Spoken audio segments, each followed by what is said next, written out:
Well, weather threw a wet blanket on the back-to-school bashes for Charleston County earlier this month. Class is now in session. Let's welcome back Superintendent Anita Huggins. Welcome back. Thanks for having me. All right, new school year. It's always a fun time of year. Fall's just getting started and kids are back in the classroom. So I want to hear about some of the goals you've set for students for this next school year. We are so excited to welcome students back to our classrooms. It invigorates us as educators, and it was an exciting time to see them walk back through our doors. We're super excited about the new year. We're focused again on reading, literacy, ensuring our students have access and opportunity, particularly in regards to Algebra 1 and mathematics, and we're working towards that college and career readiness to ensure, Layla, that our students are ready for whatever they want to do when they leave our system. And not just ready, but competitive with the rest of not just the country, but the rest of the world. Really competitive in a global market. That's so important that our kids can leave and do whatever that is that they want to do. Yeah, absolutely. Definitely. Now, let's talk about performance right now because, and I've had many constituents come through here. I've also talked to political candidates, those who are community leaders, and we talk about education in South Carolina, and we are so close to the bottom in the rest of the nation when it comes to education. How does Charleston County compare to the rest of the state? It's really a great question. We, again, want our children to be competitive globally. And so as we think about student proficiency, we look at national norms, and we want our children to be able to leave our system and compete in whatever they want. If they want to go to Duke, if they want to go to Harvard, if they want to go into the military, we want them to be as ready as their peers in California or Michigan or Florida. And so as we think about readiness and we think about establishing goals, we look at national norms. Thankfully, for us, our students are outperforming South Carolina in reading, math, and in regards to the college and career readiness standards. And so we're excited about that, but that doesn't mean we still don't have quite a good bit of work to do to get all students ready and able to compete. And it sounds like recent tests show that you're seeing improvements in various subjects. I'm so excited to be here today and share with you and viewers that our recent results on SC Ready are historic. Our students are outperforming their prior year's performance in both reading and math. We saw gains in 3 of the 4 EOC end of course areas.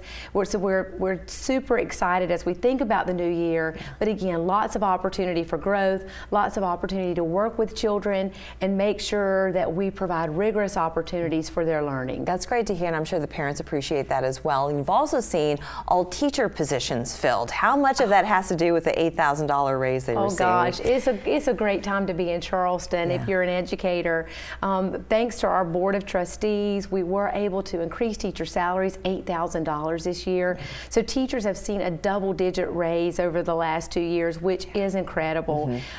As such, we started the school year with no vacancies. All of our classes were staffed with educators, and that is a first from what I recall in Charleston County. We're also focusing a lot on making conditions favorable for teachers, so that teachers want to come to Charleston regardless of the salary, and that they want to stay in Charleston. We've done that by adding planning time, giving more opportunities for employee daycare in some areas of our district, and we're looking to do other things as the year progresses. Yeah, that's great to hear. And obviously, I think it's an obvious question that one should know the answer to, but what is that impact of having a full teacher roster, the impact it has on the student?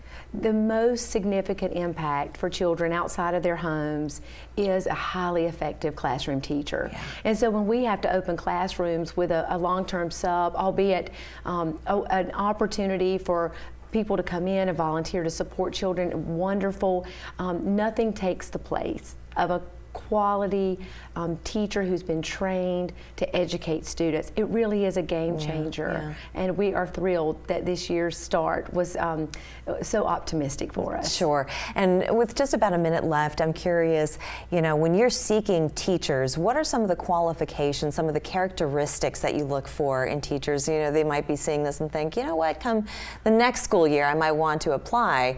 What is it that you look for in a teacher? That's a great question. We first of all look for someone who has a passion for kids. I mean, we hear that all the time. We have to love children. You really do have to have an affection for children and wanting to see them learn and grow. We want to see people that are passionate about subject matter. We want to see folks who can create environments where students can learn and thoughtfully engage students. And so if viewers are interested in teaching, there are lots of alternative routes that they can use. You don't necessarily have to go through a teacher ed program anymore. So we'd love to talk to them. Perfect, perfect. And how do parents now stay up to date on what's happening in their schools? Lots of different ways, Layla. We have a new CCSD Facebook page. Okay. And a lot of parents are engaging with us via that Facebook page. But 2024, everybody. 2024. It's different. We always encourage parents, of course, to start at the school level, to talk to teachers, talk to principals, keep abreast of their social media pages, their websites. But they can contact us via any means necessary to make sure we serve kids. Superintendent, thank you so much for joining us. Thank you for having me. Appreciate your time. We're back after this.